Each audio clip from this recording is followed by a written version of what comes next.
हम सबके लाडले प्यारे सचिन जी पायलट को प्रणाम।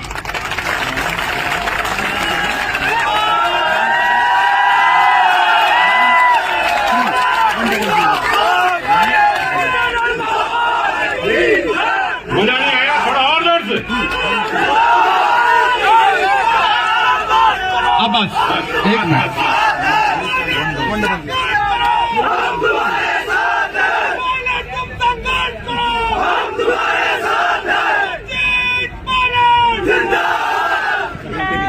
भैया हम भी साथ ही है, चिंता ही मत करो। बहुत अच्छा, बहुत अच्छा। कर्नल तेरी नेक कमाई, कर्नल तेरी नेक कमाई। अच्छा, माननीय कृष्णपाल जी को प्रणाम। गोवर्धन जी भाई जड़किया जो गुजरात में इतना बढ़िया काम कर रहे हैं, उनको हमारा नमन। हमारे पूजनीय, और उन्होंने इतना बढ़िया कार्यक्रम किया था थोड़े दिन पहले बड़ौली पलवल में। सम्मानीय अंतराम जी, डॉक्टर जितेंद्र सिंह जी कर्नल साहब के परम मित्र, Dheeraj ji, doctor Saumya Gurjar ji, G R Khatana साहब, मेरे गांव के जितने लोग आए हैं और पूरी संघर्ष समिति जो यहां आई है और पूरे के पूरे जीवकैप के कर्मचारी, आपको मेरा प्रणाम। मैं ज्यादा समय नहीं लूंगा, लेकिन शुरुआत तो वहां से करूंगा जहां से शुरुआत हुई, और जो शुरुआत हुई उसके लिए हम थोड़ा खड़े हो जाएं, हमारे 73 शहीदों को नमन करें जहां से शुरुआत हुई। हम आधी मिनट का मौन रखेंगे।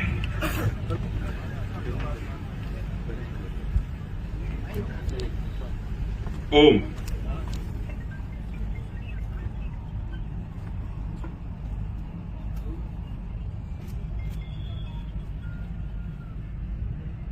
ओम शांति। विराजी साहब, मैं जब भी लोगों को कहता हूं कि शहीदों की याद में हम मौन रखेंगे तो एक धैर्य सा छा जाता है, और जब मैं इन कर्मचारियों को, आप सबको देखता हूं तो मुझे सब लोग कहते हैं कि करीब 25 से 30 हजार या 28 हजार या कोई कहता है 20 हजार, लेकिन उसमें से 80% करीब आरक्षण से लगे हैं।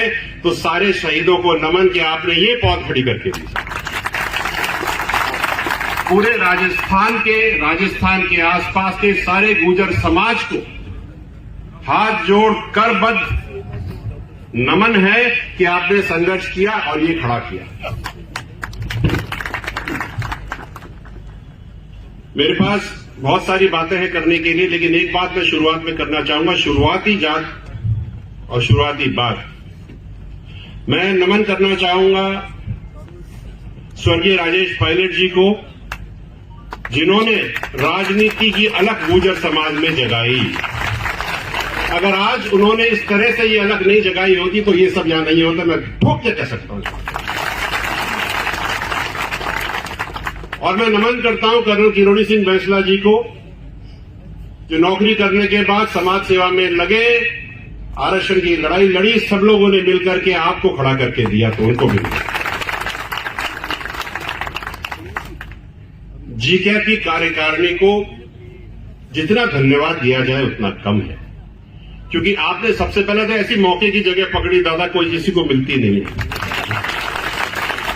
तो कृष्णपाल जी जो कह रहे थे, सही कह रहे थे, करो तो करो, नहीं तो खा लो देड़ लेंगे, और अभी तो जमीन उधेड़ी है। देखो मेरे पास पैसे वैसे तो है नहीं दादा, लेकिन 2-4 ईंटें मैं भी लगा लूंगा। आप लोगों ने बहुत काम किया, जहां पर भी मैं जाता हूं। सही कहा किसी ने कि जब हम अस्पताल में पहले जाया करते थे, आज से 10 से 11 साल पहले, तो गुर्जर डॉक्टर मिलते नहीं थे। आज तो घुसते हैं तो बचते नहीं है। जहां जाओ, चाहे बायोकेमिस्ट्री में चले जाओ, रात को 2 बजे भी किसी का कोई मरीज अगर आता है तो अगर हम फोन कर देते तो कोई ना कोई गुर्जर अधिकारी, कर्मचारी, डॉक्टर, नर्स वहां होता है। ये आपकी जीत है। और कृष्णपाल जी से मेरा एक निवेदन है, नमन है, रिक्वेस्ट भी है कि जिस तरह से देवनारायण योजना राजस्थान में चल रही है, बाकी सारे स्टेट्स में भी चलाओ, आरक्षण मत दो, लोगों को पढ़ाओ। अगर वहां पर स्कूल बनेंगे, अगर हरियाणा में स्कूल बनते हैं गुर्जरों के लिए, अगर यूपी में बनते हैं, उत्तराखंड में बनते हैं, तो कोई वो दिन नहीं है जब हमको आरक्षण की जरूरत ही नहीं पड़ी, लिख करके हम निकल जाएंगे। उनको आगे पढ़ाना है और आगे बढ़ाना है। आपको खुशी की एक बात बता दूं, कुंभ चल रहा है साहब, और मेरे ख्याल से पहली बार एक जगह मिली है गुर्जर समाज को जहां पे देवनारायण भगवान की पताका लगती है और वहां पे आप जाकर के बैठ सकते हैं। प्रण हमने लिया था बहुत साल, 3-4 साल पहले कि ये अखाड़ा देवनारायण भगवान का भी लगना चाहिए, तो लगेगा। शुरुआत हो गई है। आप सबको बहुत बहुत शुभकामनाएं। यहां पर गुर्जर आरक्षण संघर्ष समिति के भी लोग हैं, उनको मैं धन्यवाद देना चाहता हूं कि अपनी जेब से खर्चा करके, समय निकाल के, परिवार को छोड़ करके आज संघर्ष में लगे हुए हैं, और एक संघर्ष अभी बाकी है। और बाकी संघर्ष सारे राजनेताओं से जो बैठे हैं, हमारे घर परिवार के ही सारे के सारे हैं, उनसे एक निवेदन है, हाथ जोड़ कर मत कुछ भी मान लीजिए कि आरक्षण को नवी सूची में लगवा दीजिए। क्योंकि अगर गलती से कहीं अटक गई सुई तो 80% जो आ रहे हैं वो महाराज नहीं आएंगे। और जिस छाती को हम चौड़ा करके बैठे हैं ना, वो छाती में थोड़ी सी दबदबाहट हो जाएगी। देखो, बात तो कड़वी है, करनी पड़ेगी। समाज का मंच है, बात तो करनी पड़ेगी। और बात करते करते एक बात और है कि हम पिछले करीब 2-1 महीने से एक कार्यक्रम चला रहे हैं पूरे राजस्थान में, बोल गुजर मन की बात। गांव में जाते हैं और हम लोग बोलते हैं भैया बैठ जाएंगे, हम सुनेंगे, तू बोल क्या सुनना है, क्योंकि ज्यादातर तो हम लोग भाषण देते हैं वो सुनते हैं। इस बार हम वहां जाते हैं और वो कहते हैं और हम सुनते हैं। और हर जगह से एक ही बात आती है कि दादा अभी हमारे बच्चे छोटे हैं, 10वीं में पढ़ रहे हैं, 9वीं अनुसूची लगवा दो। ऐसा ना हो कि जब वो नौकरी के टाइम पे आए तो आरक्षण ही चला जाए। इस पर हमको विचार करना चाहिए। हमें कमर कस के लड़ाई लड़नी चाहिए। और एक बात और कहूं, मैं जितना भी मैं सेक्रेटरीट और सिस्टम्स में जाता हूं और जब मैं देखता हूं तो मुझे सब लोग एक ही बात कहते हैं साहब, कि बहुत दिक्कत हो रही है नौकरी करने। पूछते हैं क्या बात है, तो आप सब मेरी बात का अनुसरण करोगे कि आप सब अपवाद हो सिस्टम में, आपने लक से नौकरी ली है साहब।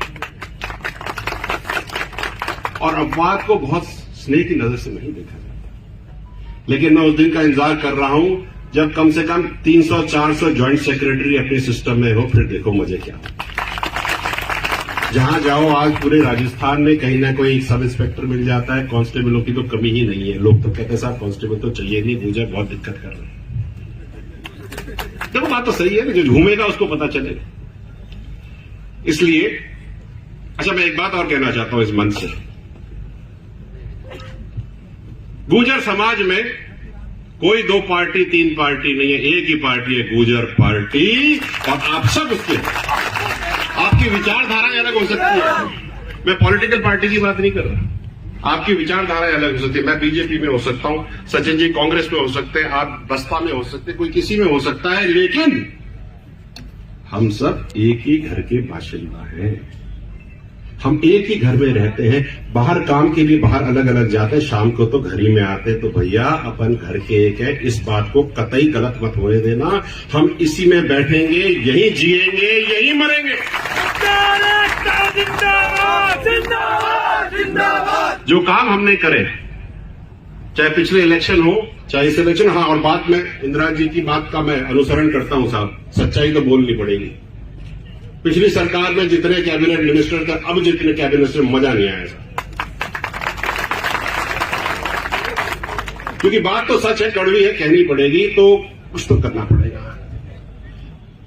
और किशन पाल जी ने तो कह ही दिया है ना, ऐसे नहीं तो वैसे लेना तो पड़ेगा साहब। तो हम लेंगे। और 1 रुपया, क्या कहा था आपकी? 1 रुपया पर डे। 1 रुपया पर डे, जैसे रूप सिंह जी ने कहा है और कर्नल साहब ने कहा है, वो करें और इस पूरे सिस्टम को आगे बढ़ाइए। बिल्डिंग इतनी भव्य बने, इतनी ऊंची बने कि इसके ऊपर लाल बत्ती लगे और हवाई जहाज बोले यहां नहीं जाना, गुर्जरों की बिल्डिंग है।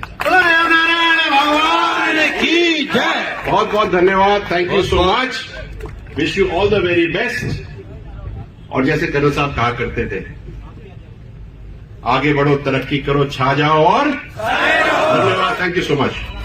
बहुत बहुत आभार आदरणीय विजय बैंसला जी का। प्यारे भाइयों,